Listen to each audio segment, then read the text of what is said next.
दोस्तों नमस्कार, मैं अनिल कुमार आपका अपने परिवार अड्डा 24/7 पर स्वागत करता हूं। कैसे हो आप सभी लोग? उम्मीद करता हूं सभी लोग अच्छे होंगे और पढ़ाई बेहतर तरीके से चल रही होगी जी। तो आज हमारी क्लास 3 है, पार्ट 3 है क्लासिफिकेशन ऑफ नंबर्स की। ठीक है, तो इस क्लास को आज हम क्लासिफिकेशन ऑफ नंबर को ख़त्म कर देंगे और कुछ क्वेश्चंस लगाएंगे। कल की क्लास में हम इससे रिलेटिव जितने भी क्वेश्चन हैं, ठीक है, उनको ख़त्म कर देंगे और यहाँ से क्वेश्चन आने की संभावनाएं रहती हैं। ये नंबर सिस्टम का बड़ा वैसा पार्ट है, इसमें स्टूडेंट बड़े कन्फ्यूजन में रहते हैं कि करें क्या क्या नहीं करें। ठीक, एक सेकेंड। ठीक है, तो क्लास की शुरुआत करते हैं। पहले ये देखिए कि इससे पहली क्लास में हम कहाँ तक पहुँचे थे। पहले ये आपको देखना, हम यहाँ पर चल रहे थे, पॉजिटिव इंटीजर की हम बात कर रहे थे। पॉजिटिव इंटीजर में हमने इवन नंबर को पढ़ा था, ऑड नंबर को पढ़ा था और हम प्राइम नंबर पर चल रहे थे। प्राइम नंबर में हमने ये लिखा, प्राइम नंबर में हमने लिया था जी ये, यानी कि 2 है ये प्राइम नंबर, 2, 11, 97, यानी कि ये कंटिन्यूटी, यानी कि सबसे छोटी प्राइम नंबर 2, फिर 2 अंकों की सबसे छोटी 11, फिर 2 अंकों की सबसे बड़ी 97, 3 अंकों की सबसे छोटी ये थी और 3 अंकों की सबसे बड़ी है। इसके बाद अगर लिखो तो 2 और लिख लीजिए, यानी 4 अंकों की सबसे छोटी,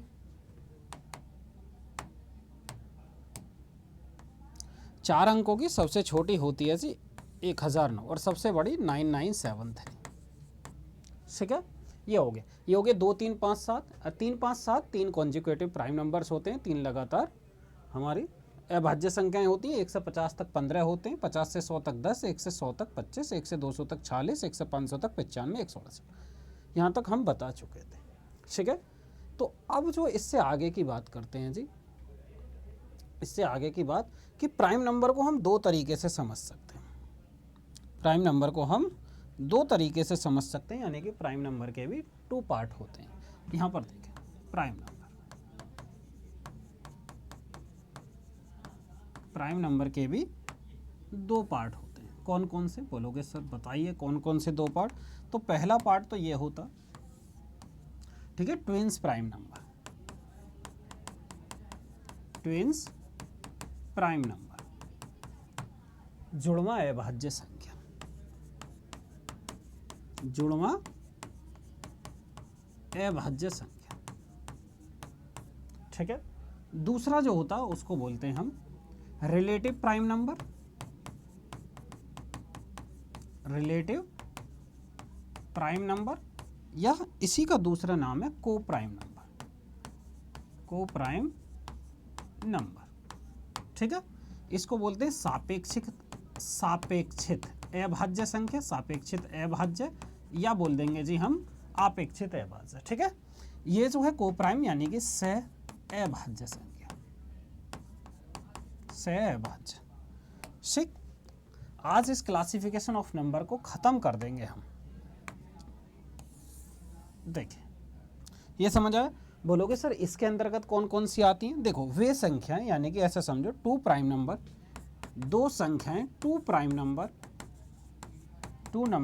2 प्राइम नंबर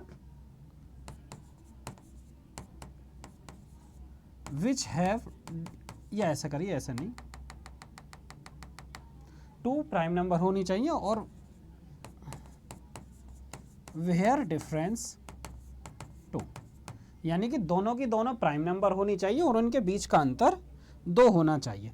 SCF 1 हम इस वजह से निकले, SCF 1 यहाँ पर भी होगा और SCF 1 वहाँ पर भी होगा। ठीक है, इस वजह से यहाँ पर उस चीज़ पर नहीं सोच रहे, क्योंकि SCF अगर 1 करें, क्योंकि 2 संख्याएं जिनमें अंतर 2 का होगा और दोनों की दोनों प्राइम नंबर होनी चाहिए, दोनों प्राइम नंबर हैं तो SCF 1 होगा ही होगा। ठीक है, क्योंकि जितने प्राइम नंबर है या तो वो स्वयं से कटेंगे या 1 से। कौन कौन सी होती है? अगर मैं ये कहूँ, ये हो जाएगा जी 11 और 13, ठीक है, और 17 और 19, 71 और 73, यानी कि प्रत्येक में कितने का अंतर है? प्रत्येक में जो अंतर है वो 2 का। जब प्रत्येक में 2 का अंतर है तो ये हमारे और दोनों की दोनों प्राइम नंबर है। यहाँ पर हम देखेंगे कि 2 नंबर, यानी कि दोनों की दोनों संख्याएं कैसी होनी चाहिए? वो इंटीजर्स होनी चाहिए, इंटीजर्स। ठीक है, पर शर्त यह है कि उनका SCF 1 होना चाहिए, यानी कि वो 1 के सिवा किसी से नहीं कटती हों। ठीक है, 1 उनका SCF हो। इसमें कुछ भी ले सकते हैं आप, जैसे 1 और 5 ले सकते हो, 2 और 5 ले सकते हो, 2 और, या ऐसे कोई ऐसी संख्या भी दिखा देते हैं, देखिए या हम लिख सकते हैं 12 और 17। अब बोलोगे 12 संख्या, 12 इंटीजर्स लेने हैं, यानी कि 2 नंबर्स हमें लेने हैं, सिर्फ वो इंटीजर्स होने चाहिए जिनका एचसीएफ 1 हो। समझ में आई इतनी बात? ये हो गया हमारे सापेक्षित अभाज्य संख्या ये। अब इससे आगे की बात करते हैं। अब देखिए यहाँ पर हमने ये पढ़ लिया, यानी कि इसको ख़त्म कर लिया हमने पहले, फिर इसको भी ख़त्म कर लिया, अब इसको। अब आइए जी कंपोजिट नंबर यानी कि भाज्य संख्या। अब भाज्य संख्या हेडिंग डालिए, composite number, composite number. Composite number कैसी संख्या है? देखो अभाज्य संख्या कौन सी थी? अभाज्य संख्या जिनके पास 2 गुणनखंड हो, जिनके पास बने विच हैव ओनली 2 फैक्टर, जिनके 2 गुणनखंड हो। और यहाँ पर क्या करना, which have only at least 3 factor, जिनके पास कम से कम 3 फैक्टर होने चाहिए। ठीक है, ऐसी संख्याएं जिनके पास कम से कम 3 गुणनखंड हो, जिनके 3 गुणनखंड हो। तो हम यहाँ पर लिख सकते हैं विच हैव ओनली, या ऐसे लिखते हैं which have at least 3 factor. ठीक है, वे संख्याएं जिनके पास कम से कम 3 गुणनखंड हो, कम से कम 3 गुणनखंड। ठीक है, यहां पे देखिए, जैसे मैं ये कहूं कि एक होगी क्या? एक तो नहीं होगी, तो एक नहीं होगी तो भाई ये तो है ही नहीं, ये प्राइम नंबर भी नहीं थी। अब 2, भाई 2 1 से जा सकती है, 2 से। 3 को देखिए, या इधर लिख देते हैं हम, यहाँ पर आए, 1 नहीं, 2, 2 किस किस से जाएगी? वो 1 से भी जाएगी संख्या और 2 से भी जाएगी, और इसका मतलब 3 फैक्टर नहीं हुए। तीसरी संख्या यानी कि 1 से जाएगी, 3 से 4, ये हो जाएगी 1, 2 से भी चला जाएगा, 4 से भी, यानी कि ये हमारी क्या होगी? ये हमारी कंपोजिट नंबर होगी। 5 पर आइए जी, 1 5 से जाएगा, ये नहीं है। 6 पर आइए, 1 2 से जाएगी, 3 से और 6 से। ठीक है, ये भी हो जाएगी हमारी कंपोजिट नंबर। ये हमारे कंपोजिट नंबर हो गए। तो यहाँ पर आइए, अगर हम 8 की बात करें, 8 7 नहीं होगा, 1 से जाएगा 7 से, और यहाँ पर हम 8 की बात और कर लेते हैं। 8 1 से, 2 से, 4 से, 8 से। 9 की बात करेंगे, 1 से, 2 से, 3 से, 9 से। अब यहाँ पर जो आपको पॉइंट समझने हैं, देखिए जी, ये हमारी नहीं है, सिर्फ एक तो होगी हमारी 4, एक 6 और एक 9, यहाँ से निकल कर आए। ठीक है, तो अब यहाँ पर ये समझिए 1 तो है ही नहीं, ना तो 1 प्राइम नंबर था ना कंपोजिट नंबर। तो यहाँ पर नोट करके आप लिख लीजिए, नोट करके क्या लिखोगे कि 1 इज, यानी कि एक ना तो भाज्य संख्या है और ना ही अभाज्य संख्या, ऐसा लिख दिए। 1 इज नाइदर नॉर कंपोजिट। ठीक है, ना तो ये नाइदर प्राइम और नॉर कंपोजिट,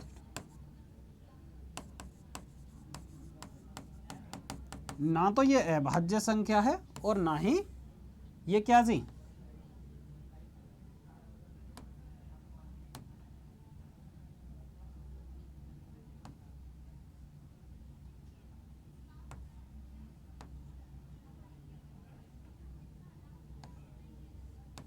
ठीक है, ना तो ये अभाज्य संख्या है और ना ही भाज्य संख्या। बस सुन भाई, अब यहाँ पर आपको कुछ संख्याएं याद कर लीजिए कौन कौन सी हैं, क्योंकि ऐसे देखते जाएंगे बहुत आगे की जो बहुत बड़ी संख्या आएगी। जैसे पहली जो संख्या थी, नहीं ये तो आ जाएंगे, वो परिपूर्ण संख्या की बात आ गई थी दिमाग में। अब समझिए, ठीक है, ये हो गया हमारा कौन सा जी, कंपोजिट नंबर। सिर्फ इतनी बात कर। दूसरी बात, यहाँ पर एक पॉइंट और समझो, हम बार बार बोल रहे हैं कि भाज्य, हमने अभाज्य संख्या में भी कहा आपसे कि गुणनखंड, और यहाँ पर भी कहा गुणनखंड। तो ये गुणनखंड होते क्या? फैक्टर। फैक्टर की बात करते हैं, फैक्टर कि फैक्टर होते क्या? गुणनखंड। और मल्टीपल क्या होते हैं? मल्टीपल यानी कि यह है जी हमारा गुणनफल। मल्टीपल यानी कि गुणनफल। ठीक है, अब यहां पर आए, अगर मैं कोई भी संख्या लूं, जैसे मैं लिखता हूं कि 4, अगर हम एग्जाम्पल यहां से समझते हैं, उदाहरण के तौर पर हम एग्जाम्पल 4 लेते हैं, तो 4 के कौन कौन से फैक्टर होंगे, यानी कि गुणनखंड होंगे। गुणनखंड वो होंगे जिससे संख्या कट जाए, यानी कि इसका एक तो फैक्टर ये हो गया, 1 से 4 कट जाएगा, ठीक है। यानी कि यहीं पर लिखे देता हूँ, एग्जाम्पल 4 से समझाते हैं। इसका 1, 2 और 4, यानी कि ये 4 से कट गई, तो ये कितना हो गया, 3 फैक्टर हो गए इसके,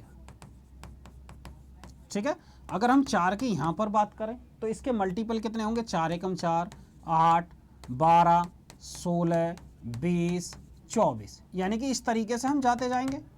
अब ये समझाना मैं चाह रहा हूँ कि जो हमारे फैक्टर होते हैं, यानी कि जो गुणनखंड होते हैं, वो निश्चित होते हैं, यानी कि ये क्या हो जाएगा, ये हमारा फाइनाइट होते हैं, ये फाइनाइट यानी कि ये निश्चित होते हैं, जबकि हमारे गुणनफल जो वो इनफाइनाइट होते हैं, यानी कि वो अनिश्चित होते हैं, अनिश्चित, ठीक है। आपके दिमाग में से ये पॉइंट भी समझ में आ गया होगा, ठीक। ये पॉइंट आपके दिमाग में आ गया होगा, यानी कि फैक्टर और हमारा क्या जी, ये मल्टीपल क्या होते हैं, फैक्टर और मल्टीपल क्या होते हैं। यहाँ तक बात समझ में आई। अब ये हमने सारी चीज़ें पढ़ ली, ये हमने सारी चीज़ें पढ़ ली जी। अभाज्य संख्या, भाज्य संख्या, एक हमारा रह रहा परिपूर्ण संख्या। अब यहाँ पर एक हेडिंग और डालिए, क्या, परफेक्ट नंबर, परफेक्ट नंबर।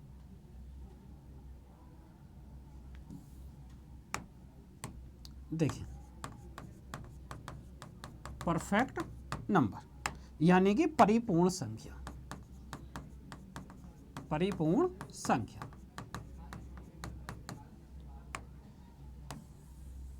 देखिए, परिपूर्ण संख्या में, परिपूर्ण संख्या को एग्जाम्पल के तरीके से मैं आपको समझाता हूं, एग्जाम्पल के तरीके से। देखिए, परिपूर्ण संख्या, जैसे मैंने 1 लिखा, 1 से शुरुआत नहीं करें, 2 से ही कर लेते हैं, चलो 1 से भी कर लेते हैं, यानी कि इसका फैक्टर 1 है। 2 से शुरुआत करते हैं, इसका फैक्टर ये 1 से भी जाएगा, 2 से भी। 3 से करेंगे, 1, ये हो गया, 1 से जाएगा 3 से, ये हो गया जी 4, 1 से चला जाएगा 2 से, 4 से, यानी कि ये फैक्टर है। अगर मैं 5 की बात करूं, ये 1 से जाएगा 5 से, 6, यानी कि 1 से गया 2 से, ये 3 से और 6 से, ठीक है। हमें क्या करना है और देखते हैं, यानी कि 7 देख लेते हैं, 14 कर लेते हैं जी, 14 ले लेते हैं, यानी कि 1, 2 से, 7 से, 14 से, ठीक है। अब एक और लेते हैं, जैसे हमने लिखा 28, हमने लिखा 1 से चला जाएगा, 2 से चला जाएगा, 4 से चला जाएगा, 7 से चला जाएगा और जी 14 से चला जाएगा, ठीक है। ये हो किससे, 1 से गया, 2 से चला जाएगा, 4 से चला जाएगा और 7 से चला जाएगा और 14 से चला जाएगा, ठीक है। कहने का मतलब ये है हमारा 28 के फैक्टर यही होंगे क्या, 28 के 1 से गया, 2 से, 4 से, 7 से और ये, ठीक है, इसी तरीके से। यानी कि कहने का मतलब ये है, अब इस लास्ट वाले को छोड़ दें अगर हम, तो इनको ऐड करिए, इनको ऐड करिए, तो ये कितना आएगा जी, 1, 2, 3 और 2 5 और 1 6, यानी कि इनको ऐड करने के बाद 6 ही आ जाता। तो यानी कि ये हमारी सबसे छोटी परिपूर्ण संख्या निकल कर आई, सबसे छोटी परिपूर्ण संख्या निकल कर आई। बात समझ में आई ना, ये हमारी परिपूर्ण संख्या निकल कर आई। अब इसी तरीके से अगर हम आगे चलते इसको देखें, 7 4 11 और 2 13 और 1 14 बैठ रहा, ठीक। तो यानी कि ये भी परिपूर्ण संख्या नहीं है, तो ये हमारी परिपूर्ण संख्या। इसी तरीके से इनको परिपूर्ण संख्या, इसी तरीके से आगे जो भी नेक्स्ट आएगी वो परिपूर्ण संख्या के अंतर्गत हो जाएगी, ठीक। यहाँ तक क्लियर बात, इसको नोट करिए, फिर चलते हैं जी अगले पॉइंट पर। इसको नोट करें और अगले पॉइंट पर चलते हैं।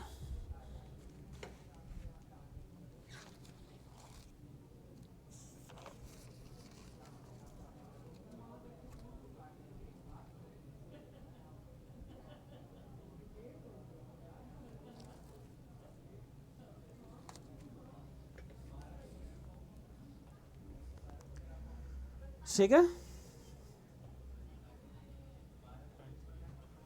देखें यहाँ पर 3 4 संख्याएं लिख लीजिए आप, या मत लिखिए, आपकी मर्जी है। जैसे हम कहेंगे 6, और इससे आगे है 28 और 496 और है जी 8126। ठीक है, 8100 हमारी 26, ये हमारी परिपूर्ण संख्याएं हैं जी 4। ठीक, 14 हमने बताया था। 14 में क्या हो गया, देखो 14 1 से कट जाएगा, 2 से, 3 4, 4 से, 7 से और 14 से और 28 से। ठीक है, हम 28 लिखना रह गया था। अगर हम इनको प्लस करते हैं, इसको हटाएं, तो इनका योग कितना आ जाएगा, ओ 28, ये हो गया जी 28। ठीक है ना, तो इनका योग क्या है 28, यानी कि ये हमारी परिपूर्ण संख्या।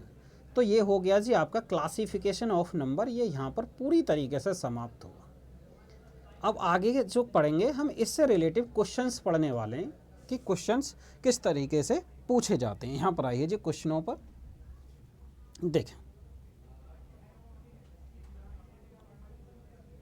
और एक पॉइंट और लिख लीजिए यहाँ पर, देखिए ये यहाँ पर रह गया था, प्राइम नंबर थे ये वाला। प्राइम नंबर जो होते हैं वो 6n प्लस माइनस 1 की फॉर्म में होते हैं, यानी कि जितनी भी संख्याएं 3 से बड़ी हैं वो 6n प्लस माइनस 1 के फॉर्म में होती हैं, जितनी भी संख्याएं होती हैं प्राइम नंबर। ठीक है, कि अगर हम कोई भी संख्या उसको देखें कि प्राइम नंबर है या नहीं, हम कैसे ट्राई करेंगे, कैसे चेक करेंगे, कैसे पता करें कि वह संख्या प्राइम नंबर है या नहीं, वो पॉइंट भी यहाँ पर आपको डिस्कस कर देते हैं 1 मिनट में। देखिए, कोई नंबर अगर हमको देखना, ठीक है, नोट करके लिख लेना, ये प्राइम नंबर का ही पार्ट रह गया था कि प्राइम नंबर कोई संख्या है या नहीं, कैसे पता करेंगे प्राइम नंबर। देखिए, फर्स्ट मेथड तो ये है कि संख्या 6n प्लस माइनस 1 के फॉर्म में होगी। ठीक है, जितनी भी 3 से बड़ी संख्या है, 3 से बड़ी संख्या। कैसे, देखिए जी, ऐसे मैंने आपको बताया था 2 है, 3 है, 5 है, पर 5 से लेंगे, 5 7 11 13। ठीक है, इसी तरीके से लिखा हमने।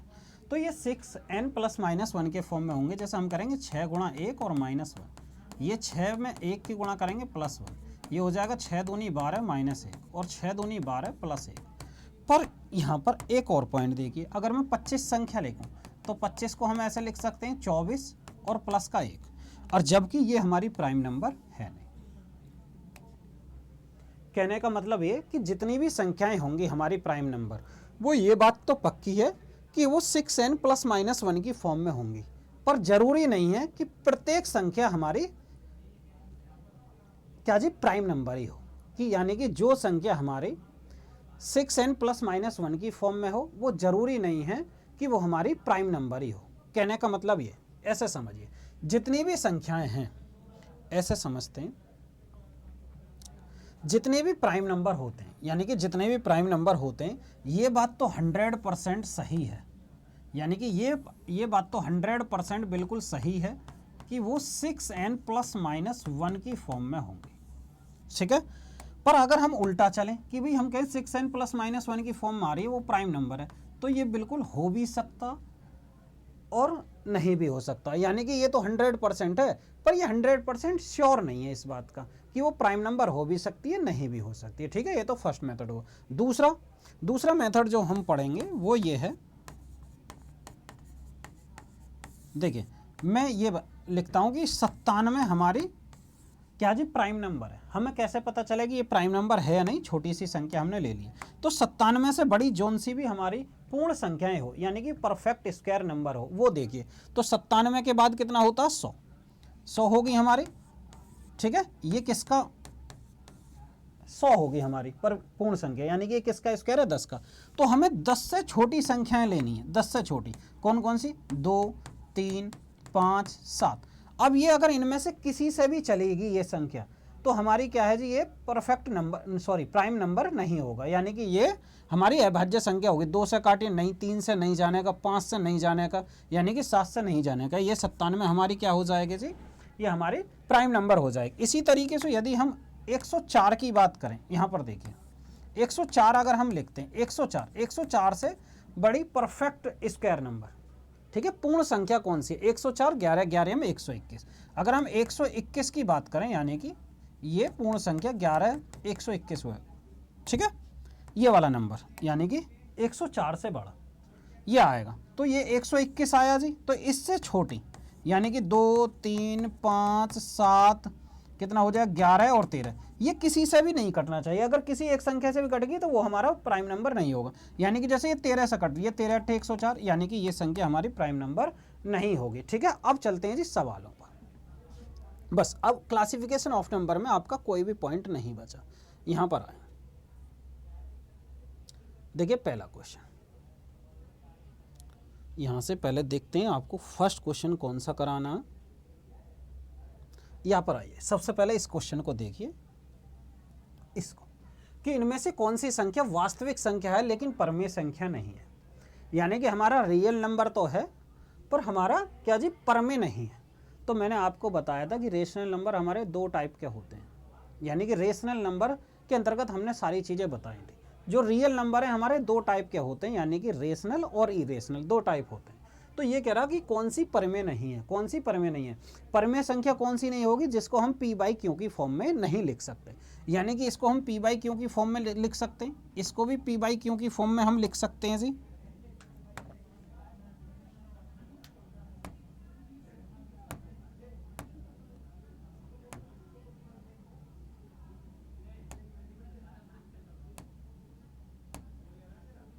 इसको हम p बाई क्यू की फॉर्म में लिख सकते हैं।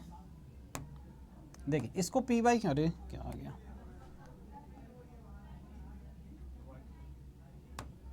देखिए इसको हम p बाई क्यू की फॉर्म में लिख सकते हैं, इसको भी हम p बाई क्यू की फॉर्म में लिख सकते हैं, इसको भी हम p बाई क्यू की फॉर्म में लिख सकते हैं, बटे 1 लिख सकते हैं। पर √7 को हम p बाई क्यू की फॉर्म में नहीं लिख सकते। यानी कि परमेय संख्या क्या है? जिनको हम फ्रैक्शन में चेंज कर सकते हैं वो हमारी परमेय संख्याएं होती हैं, यानी कि जिनकी हम वैल्यू निकाल सकते हैं। और अपरमेय संख्याएं जिनकी हम वैल्यू नहीं निकाल सकते, जिनका हमें एग्जैक्ट मान नहीं पता हो, ठीक है, उनको हम अपरमेय संख्याएं होती हैं बोलते हैं। तो यानी कि ये क्या हो जाएगा? हमारी अपरमेय संख्या हो जाएगी। ये वाली जो है ये इसका करेक्ट आंसर हो जाएगा। यानी कि वास्तविक है लेकिन परमेय नहीं है। अब वास्तविक कैसे? वास्तविक के अंतर्गत सभी संख्याएं आ जाएंगी। मैंने बताया था वास्तविक रियल नंबर्स दो प्रकार के होते हैं जी। रियल नंबर को हमने रेशनल और इरेशनल दोनों में बांटा था। यानी कि ये परमेय संख्या नहीं है तो बोलोगे ये कौन सी है? तो ये है हमारी अपरमेय संख्या। ये वाली जो है ये हमारी इरेशनल है। ठीक है, समझ में आ गया होगा। एक और सवाल चले देखते हैं, उसके बाद आपको कौन सा बताना चाहिए। देखें ये वाली संख्या, ये कह रहा किसी भी अभाज्य संख्या का वर्गमूल हो सकता है।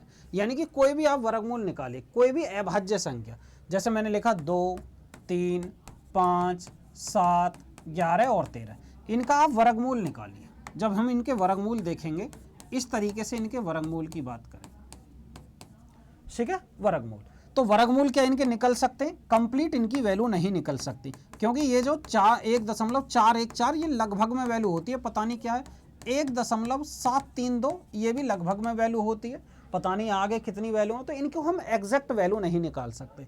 जब एग्जैक्ट वैल्यू नहीं निकाल सकते, ये कौन सी हो जाएगी? हमारी अपरमेय संख्या। रीजन क्या? कि एग्जैक्ट वैल्यू हमें पता नहीं है, वैल्यू हम निकाल नहीं सकते, यानी कि p बाई क्यू की फॉर्म में हम इनको चेंज नहीं कर सकते। तो ये हमारी अपरमेय संख्या हो जाएगी। एक और आइए देखें, वास्तविक संख्याओं के समूह में निम्नलिखित में से कौन शामिल है? वास्तविक संख्याएं, पहले तो यहाँ पर दिमाग में बैठा लीजिए बार बार इस बात को कि वास्तविक संख्याएं यानी कि जो रियल नंबर है, जो रियल नंबर है उसके दो पार्ट होते हैं। एक तो हमारा रेशनल नंबर हो गया और दूसरा कौन सा होता है जी? दूसरा होता है इरेशनल। ठीक है, यानी कि ये परमेय और ये हो गया हमारा अपरमेय। अब ये कहा कौन शामिल है, कौन शामिल है? यहां पर देखिए केवल परमेय संख्याएं, केवल अपरमेय संख्याएं, परमेय और अपरमेय संख्याएं, यानी कि दोनों। यानी कि जो वास्तविक संख्याएं होती हैं वह हमारी रेशनल और इरेशनल दोनों का समूह होता है, हम ये कह सकते हैं इस बात को। ठीक है, समझ आई बात? नेक्स्ट पर चलते हैं, एक और सवाल देखते हैं जी। देखिए इस पर आइए, कौन सा समूह वास्तविक संख्याओं का उपसमुच्चय नहीं है? यानी कि वास्तविक संख्याओं का उपसमुच्चय नहीं है, यानी कि रियल नंबर के अंतर्गत नहीं आएगा। अब देखिए परमेय संख्या, अपरमेय संख्या, पूर्णांक, समिश्र संख्या। देखिए यहाँ पर फिर समझे, एक बार मैं आपको बता देता हूँ। मैंने आपको क्या बताया था, क्लासिफिकेशन ऑफ नंबर पढ़ रहे थे, यानी कि ये हमारा रियल नंबर। जब रियल नंबर को मैंने किस में बताया था, एक तो होता है हमारा, सॉरी ये कह रहा वास्तविक संख्याओं का उपसमुच्चय नहीं है। मैंने बताया था रियल नंबर के अंतर्गत क्या क्या आते हैं, एक तो हमारा रेशनल नंबर आ गया जी, रेशनल और इरेशनल, यही तो हुआ, रेशनल और इरेशनल ये सब आ जाएंगे, ठीक। पर ये कॉम्प्लेक्स नंबर क्या है, कॉम्प्लेक्स है जी हमारा रियल पार्ट, अगर हम वास्तविक संख्या को जोड़ें और किसको, नंबर। यहाँ पर आइए इस बात को भी लिखे देते हैं। नंबर को हमने दो पार्ट में आपको डिवाइड किया था, पहले तो हो गया जी रियल नंबर, रियल नंबर, और दूसरा था जी इमेजिनरी नंबर, इमेजिनरी नंबर, ठीक है। ये हमारा काल्पनिक पार्ट है, ये रियल पार्ट है। तो ये इन दोनों को अगर रियल पार्ट और इमेजिनरी पार्ट को ऐड कर देते हैं, यानी कि इन दोनों को के समूह को हम क्या बोलते हैं, कॉम्प्लेक्स नंबर बोलते हैं, कॉम्प्लेक्स, ठीक है। क्योंकि कॉम्प्लेक्स नंबर के आप एग्जाम्पल देखोगे तो मैं लिखता हूँ 3 + का √2, ठीक है। ये हमारा रियल पार्ट है और ये हमारा इमेजिनरी पार्ट है, तो ये वाला हमारा करेक्ट आंसर हो जाएगा। समझ आई बात, ठीक है। एक और सवाल करेंगे लास्ट, देखिए जी,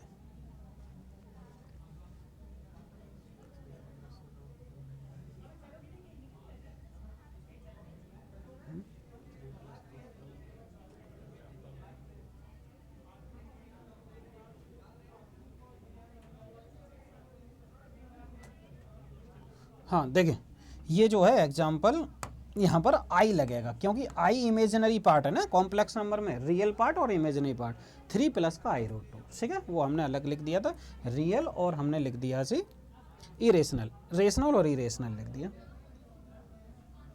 यहाँ पर आई एक, इसे और देखिए, कौन सी संख्या न तो परमेय है और न ही पूर्णांक, कौन सी संख्या न तो परमेय है और न ही पूर्णांक। तो ये जो -4 है ये तो हमारा इंटीजर हो जाएगा, यानी कि पूर्णांक हो जाएगा, ठीक है। और यहाँ पर ये 1.5 ये हमारा डेसिमल हो गया, ये क्या हो गया, ये भी हमारा इंटीजर्स हो गया, ठीक है, ये भी पूर्णांक हो गया। बचा कौन सा जी, √2। तो √2 हमारा ये ना तो परमेय संख्या ना पूर्णांक है, ठीक है, क्योंकि ये क्या जी √2 की फिक्स वैल्यू है नहीं, तो ये हमारी क्या हो जाएगी, अपरमेय संख्या, यानी कि ये हमारा सही आंसर हो जाएगा, ठीक है। तो आज की क्लास में हम इतने ही सवाल रहने देते हैं, कुछ सवाल हैं, उसके बाद कल की क्लास में जितने भी सवाल होंगे इससे क्लासिफिकेशन ऑफ नंबर से, उन सभी क्वेश्चन को हम कल की क्लास में समाप्त कर देंगे। दूसरी बात, और स्टूडेंटों को बताइए भाई कि SSC GD मैथ्स का बैच शुरू हो चुका, ठीक है। क्लासेस तरीके से हम पढ़ा रहे हैं, पूरा कंप्लीट बैच कराएंगे। जितने भी ज़्यादा से ज़्यादा वीडियो को शेयर करें, बताएं कि बैच चल रहा है, ज्वाइन करिए। A to Z हम कराने वाले हैं सारी चीज़ों को ज़बरदस्त तरीके से। समझ आ गई सारी चीज़ें, तो आज तो मिलते हैं जी नेक्स्ट क्लास में। जय हिंद।